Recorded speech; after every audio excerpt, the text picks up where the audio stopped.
This is topic 15-2, quadratic parent function and parameter changes, day 2. So our essential question is, how can I sketch the quadratic parent function and investigate, describe, and predict the changes in a and c on the graph of y equals ax squared plus c? It's the same objective as yesterday. You are to complete the problems number 3 and 4 on the Making the Connections worksheet number 10. And you will see that these problems now have to do with the quadratic parent function. So number 3 asks which graph below represents the quadratic parent function. So our parent function, we remember, goes through the origin, opening upward. So A cannot be it because it's not in the origin. B cannot be it, it's not on the origin. C is on the origin, so it's a possibility, and D is on the origin. It is also a possibility. So we look at the problems and see that C is bigger or wider than D, but I got to see which one is the correct parent function. One of the things about the parent function when we did our table was we said we had 0, and then 0 squared gives us 0. We put in a 1, 1 squared gets us 1, put in a 2, 2 squared gets us 4, put in a 3, and 3 squared gets us 9. So knowing these points, we can see, figure out which one is the correct parabola. So they both have the 0, 0, but on my first one, when x equals 1, doesn't quite go up to 1. When x equals 2, it is definitely not on the y value of 4, so C is no good.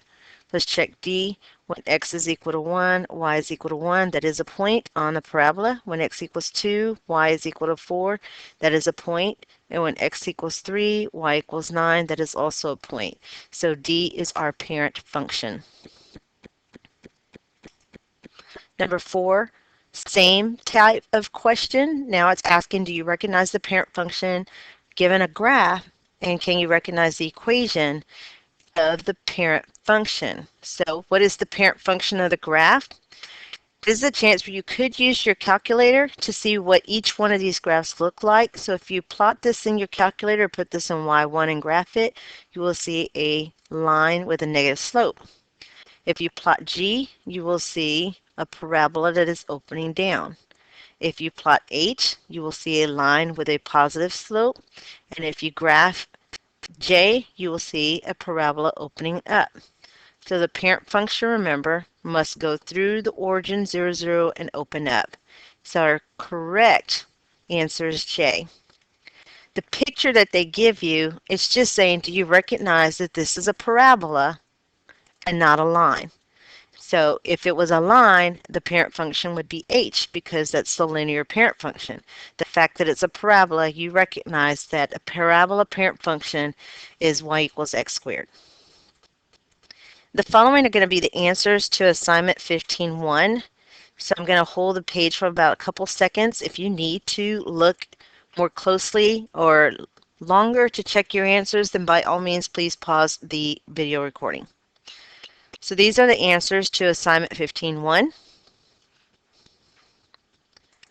And now this gives you more detail on problems 1 through 10 on how they were solved, giving you a description, wrote out a description in order to match. Here's 11. Here's 12, 13, 14, and 15.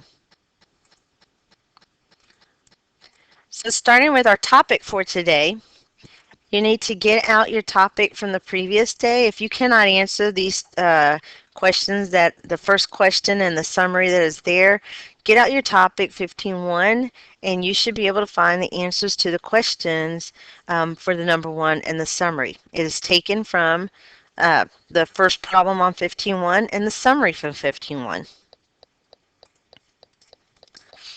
So we're going to sketch, again, recalling that goes through the origin. Our parent function goes through the origin, and it is opening upward. The domain, these are your x values. These are all the x values that are used to graph it. So our x values, we used all of them. So you could say all real numbers. Or you could say, you could use the fancy R. You do not have to use both. The range, again, it's going through this minimum point, and so the range here is y is greater than or equal to 0, because this is our vertex here, and it is a minimum point, and so all your y values are going to be bigger than that one. The vertex is at 0, 0, or origin. Now to summarize, again, we got this from the previous topic. If the number in front of the x squared is negative, that means it's going to open down. Also, I could draw a picture showing that.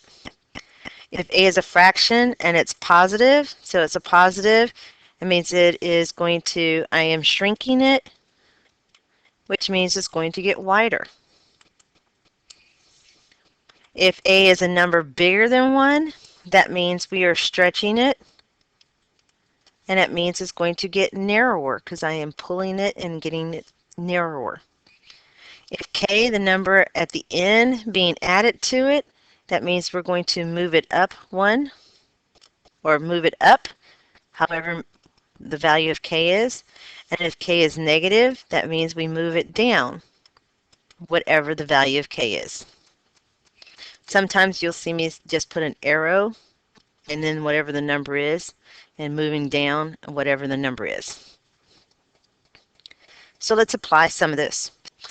Describing how our parent function y equals x squared changes. So I'll give you an equation. What should the graph look like? Well, first we notice positive, so it's going to open up. And I have a plus 4 added on the end, so that means it's going to move up 4. I would also accept arrow up and then 4. Right, number 2, okay, it's positive, so it's going to open up. And then only thing that changes has a minus 3 on the end, so this one's going to move down 3. Number 3 has a negative out front that tells us it's going to open down, plus 1 on the end, so that means it's going to move up 1. Number 4 has a negative at the front, so it opens down. And then a minus 2 at the end, that means it moves down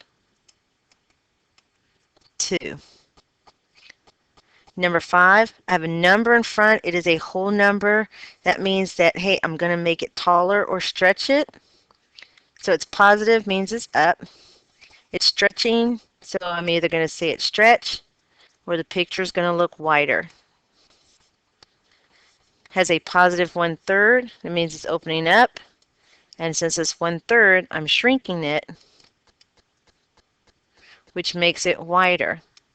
So I screwed up on number 5. If I'm stretching in the y direction, then I am going to get narrower. I apologize for that. And if I shrink it in the y direction, then it's going to get wider. It will spread out and be wider.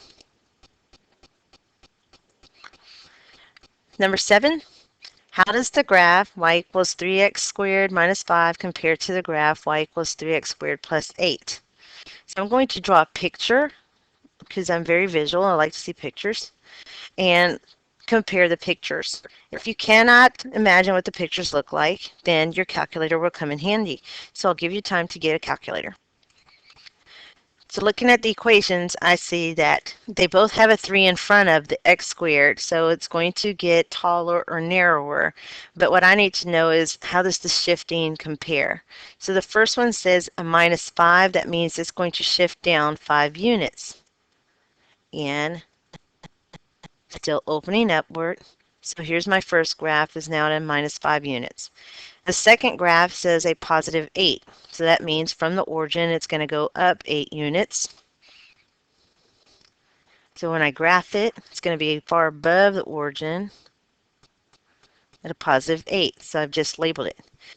But like I said, if you can't figure that out on your own, you may use the calculator. If you go to y equals, let's clear everything out. And I put in the first one. It is 3x squared. I'm going to show it this first time, but from this point on, I'll just sketch minus 5. And then the second one is 3x squared plus 8. Hit my zoom 6 to see what it looks like. First graph, that's the -5. Second graph is the +8. And sure enough, it looks very similar to what I have over here. Go ahead and take that so we can actually look on the screen. So now I'm looking. It says the graph that has the -5 is 3 units above the graph that's +8. I can tell the graph -5 is not below the graph that says +8, so A is definitely not the correct answer. B says the graph that's -5 is 13 units below the graph of the +8. Well, let's see if that's true. I know to get from my +8 to 0, that's 8. And then to get from 0 to -5 is 5. So 8 plus 5 does equal 13. So -5 is 13 below. So this appears to be true. Let's check C and D. C says the graph that's -5 is 3 units to the right. Again, we are not shifting to the right, so C is gone. D says it's 3 units to the left, or 13 units to the left. We do not have any shifting left or right, so D is gone. So B is our correct answer. On the calculator, you could actually, if your eyes are really good, you could count the tick marks. 1, 2, 3, 4, 5, 6, 7, 8, 9, 10, 11, 12, 13. And it verifies what we just came up with our sketch. Okay, number 8. If the graph of y equals 3x, 3/4 x squared minus 1 is translated up 4 units, what is the resulting equation? Again, going to do a little sketch. You could type in your first equation into the calculator and see what it looks like. You'll see it's been shifted down 1. Still opening up. But now it says translated up 4 units. So I went, make sure this is -1. So I go up 1, that's at 0, up 2, 3, 4. Here's where my new one is going to be. So if this is 0, 1, 2, 3, that means I am now up at 3. So when I write the equation, remember the number on the end tells you how far it shifted from the origin. So I am now at a 3. Let's look at A. A says my new graph is 3x squared minus 4. The only thing we did was translate, but this one has a different number up front, so A is definitely not it. Not to mention, it's saying I'm going to be at -4, which would bring us way below that. B says 3/4 x squared plus 3, so that does say that I will be up at the 3. That's a possibility. C says 3x squared. Hey, that number up front does not match, but this one also says I'll be up at the 4, and I am at 3 on the y-axis, so C is no good. D, 3/4 is the same, that's good, but this means move down 5, and I shift it up or translate it up, so D is no good. B is definitely the correct answer. There was no number 9, apologize for that, so my notes say 10. We have a graph. This should look very familiar. A graph of y equals 11x squared plus c is a parabola that has a vertex on the origin. So again, my picture, the vertex is on the origin. It's positive, so I know it is opening up. Vertex on the origin. Which must be true. So the first one says that c is greater than 1. If c is greater than 1, that means it's a positive number, and that means we're going to shift up or move it up. My graph is not moved up, so A cannot be it. C is less than 0. This makes it a negative number. That means I'm going to be subtracting something on the end. That means it moves it down from the vertex or from the origin. Nope, this is still on the origin, so that's no good. If C is 0, that means my equation is just y equals 11x squared. There is no movement, no moving, and so it stays at 0, 0. That's a possibility. Look at D.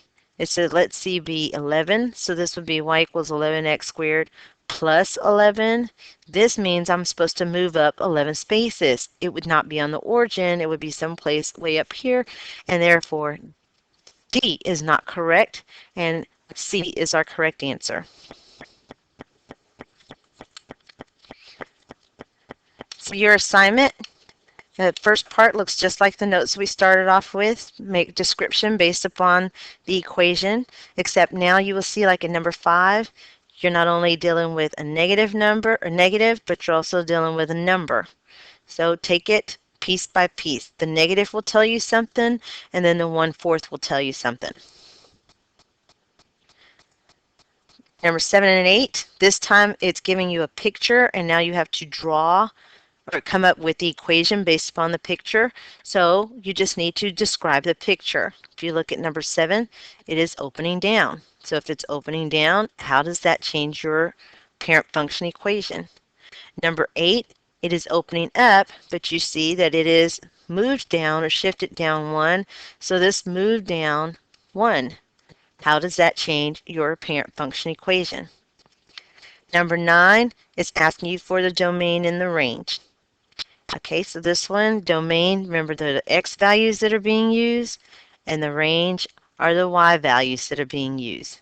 Notice what's going on with this one. It is opening down. That means the vertex is actually at the maximum point. So what y values are going to be used in order to graph it? And so you can see that the y values that are being used have to be all below that point. The rest of the problems are review problems.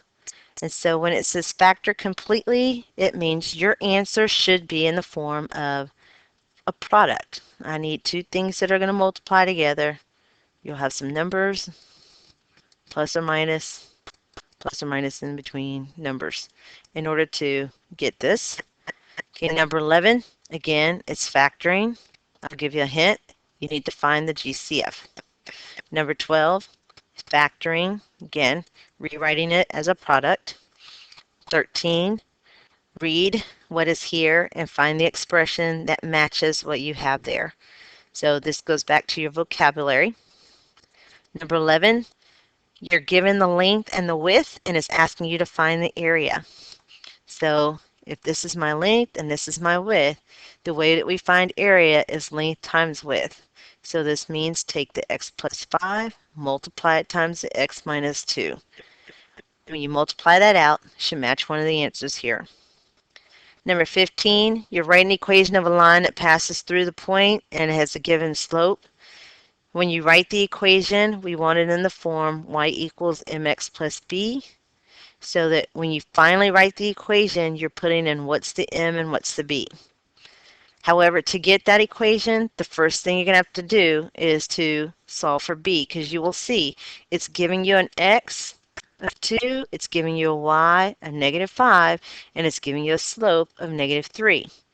You cannot write your equation because you don't know what b is, so you have to solve for b. So start off with the equation, plug in what you know, the x, the y, the m, solve for what you don't know, and then in the end, write your answer by telling me what the m and what the b are. 16 is very similar, same type question, but this time instead of giving you the slope outright, it's telling you have to know that the slope, if it's parallel, is going to be the same as the slope in the equation given. So now you have to pick out that the slope is equal to 1/3. You have an x, you have a y, and you are given a slope of 1/3. You need to find what is b. Once you find out what b is, you can then come up with your answer, putting the m and your b in.